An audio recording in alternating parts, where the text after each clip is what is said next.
Hello everyone, this is Jai from Couch and Keyboard, and I am back again with another kind of ranking video in a way. I want to start doing a series where we are going over the GOATs of every tournament series. Now, you can call this Mr. Blank. In this case, we're doing Pat's House. We're doing Pat's House. And you can call it either the GOAT of Pat House. I can't even speak today. The GOAT of Pat's House or Mr. Pat's House.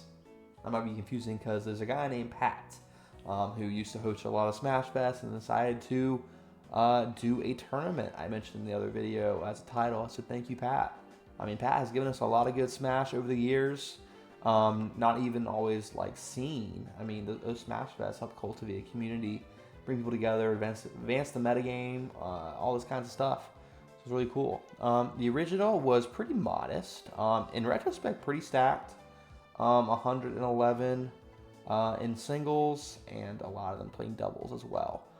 This being a predominantly melee-focused tournament, there is a couple side events later in the iterations. But yeah, so we had very little info for this kinds of stuff. It was originally posted on Smashboards, and you see some familiar faces, just with some pictures and all that kind of stuff. And I remember back in like 2014, 2015, I would just scour Smashboards and just have so much fun looking at events. I didn't go to very many back then, but I mean, we see have Ty. You have a lot of people just really interested in this, and yeah, like people were really interested in seeing where this would go. Scar, what's up? Bob Money, it was a cool little part, and yeah, it was getting hyped up. 2009 was a great year for Melee, a lot of fun stuff, and this was no small part. Now this was predominantly like a regional, obviously SoCal being a very strong region at the time.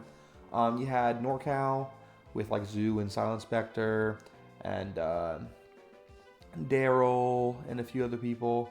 You had a few people traveling out from the East Coast, not very many.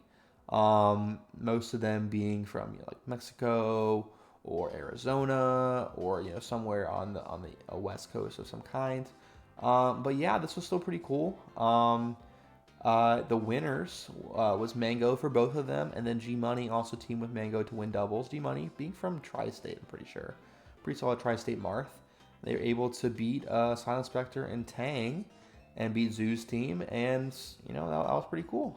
Good stuff to Mango and G Money there. Pat's House 2 was hosted later because this was 2009. Next one was 2014. So 5 years apart. Just like, all right, we'll run another one. And yeah, this one was a lot more stacked in terms of travel. This was involved with the MLG qualifiers. Instead of this being later in the year, it being November, it was in May and leading up to MLG Anaheim. One of the most anticipated tournaments for Melee at the time. 2014 had a lot of stuff going on. And so it seems like Pat's House just returns what it needs to, and it's cool to see how that went. M2K and HBox cleaned up first and second in singles, won doubles together. Mango didn't enter for whatever reason. Also, the crazy ending to Fly West Balls. This was like West Balls went for a jab down air, and just the down air sent Sopo onto the stage while he fell off. It was crazy. But yeah, you had Lucky and SUJ teaming. Won in Grands or won in Winners Finals, but lost in Grands to M2K HBox. One of the best teams of all time just by data. Axe did solidly here, got top 8 in singles and got 4th in doubles. Good stuff to Axe. S5 PPU also doing well. Lucky SUJ. Lucky getting a 5th in this as well. So some of your usual heavy hitters for SoCal, but then kind of cleaned up from, I think Mutaking was Florida at the time. Maybe Tri-State still, but yeah. And then we had, they were using Challenge at the time. Ken was there. Eddie Mexico getting 9th. Yeah, so we see that Fiction was here, Shrooms, Larry Lur. Like this was a pretty stacked Hugs. SBAT beat Hugs there. Hugs didn't do the greatest here, but that's how it goes sometimes. And Pat's House 3 was hosted later, 3 years later, so not quite as long. But this one is like known for a lot of reasons, just because this was like people consider this to be the best Samus performance of all time in terms of winning an event. I would say that getting like a higher placing at a major is maybe more impressive, but when you're at the top of a mountain, it doesn't matter how big the mountain is. It's just good to be up there. This was not quite as top heavy, but it had a decent amount of depth. I mean, you look at 304 players compared to 152. That's double the size. So this had a decent amount of support here. SoCal 2017 SoCal was popping. You had people travel like Crush. You had Rishi and Laud. You just had a lot of people come out for it. Duck coming from Michigan and clutching up against Zane. This was a big deal. And yeah. And in doubles, it was SFAT PewPew having a pretty dominant showing here. They actually used... This was Smash GG at the time. I want to see if PewFat actually dropped a game. I guess, okay, they dropped a couple. But they were still able to do very well in winners and grands, and pretty much untouched. So good stuff there. And yeah, so Duck I don't think actually entered doubles here. But yeah, like the highest person logging third in both. Lucky not too hot in singles, but still top 4 in doubles. And then Santiago got 5th. This is pretty surprising. Cyrox getting 5th in both. But yeah, this was pretty interesting here. But then they took a really long break. Pat's House 4 came back in 2024. And, we had a boom of Melee coming after COVID. And this was just, we had a ton of hitters. Look at this top 3, Zane, Mango, Cody. And then up there was Spark. I was like, what in the world? This is like the hardest $300 you've ever seen. Spark had this crazy run. This like helped get Spark ranked really high. And it was pretty nuts. We saw Mango beat Jmook. Kadoran versus Cody was very close.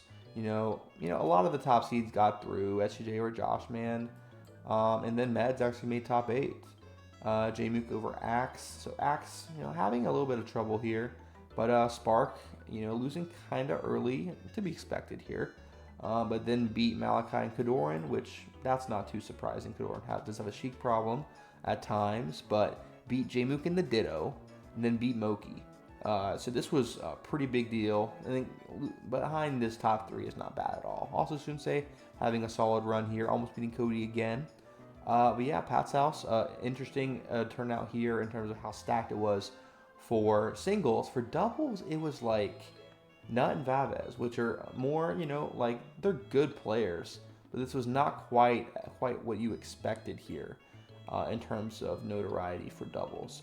Some people didn't really like the schedule here for what they had, which we saw similar this year. They also had Guilty Gear, pretty small bracket, only 31, not too bad.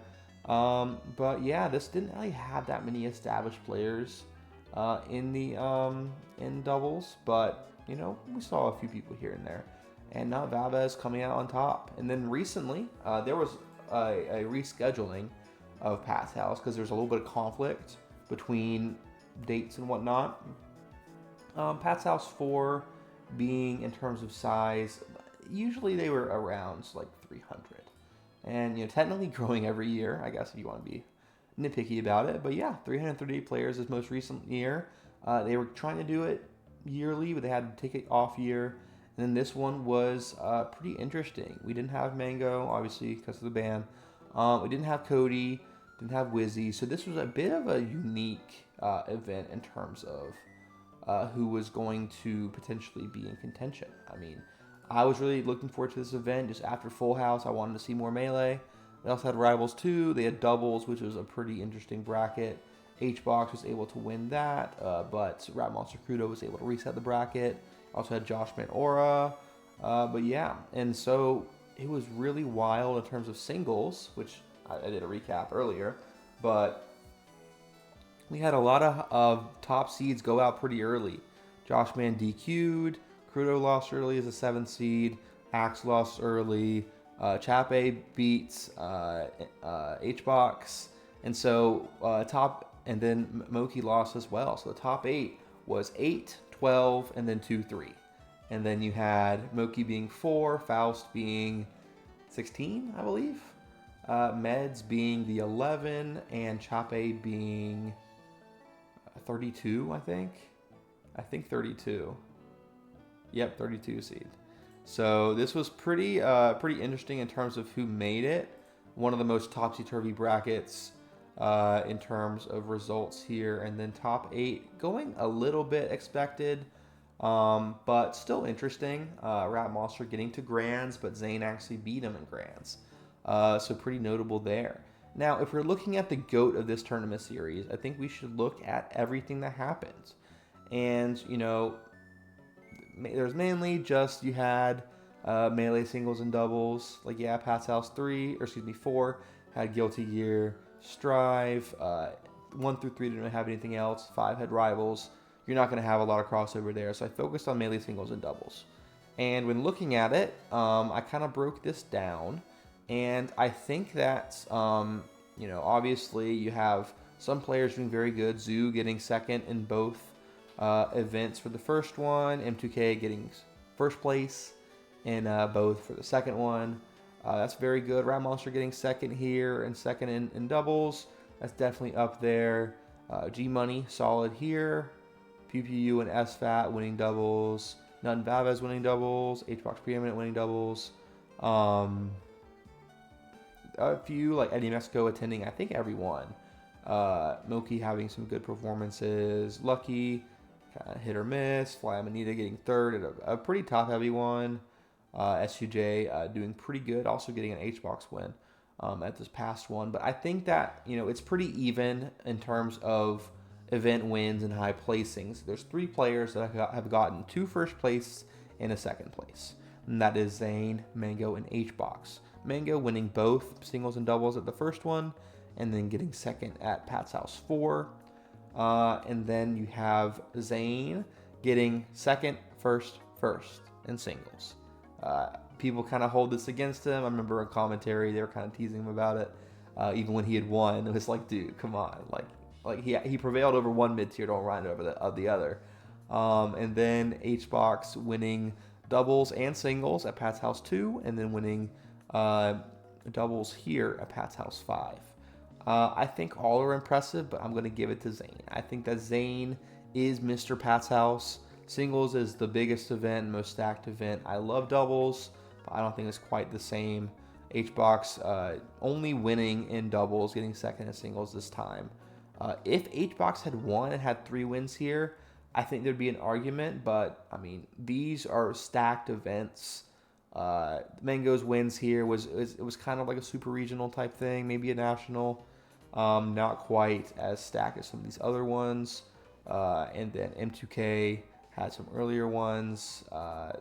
Mango, yeah, like getting second here was very good, but I don't know. I think that single is the most impressive, so I'm going to give Zane the title of Mr. Pat's House. One of the most recent one and has the most singles wins.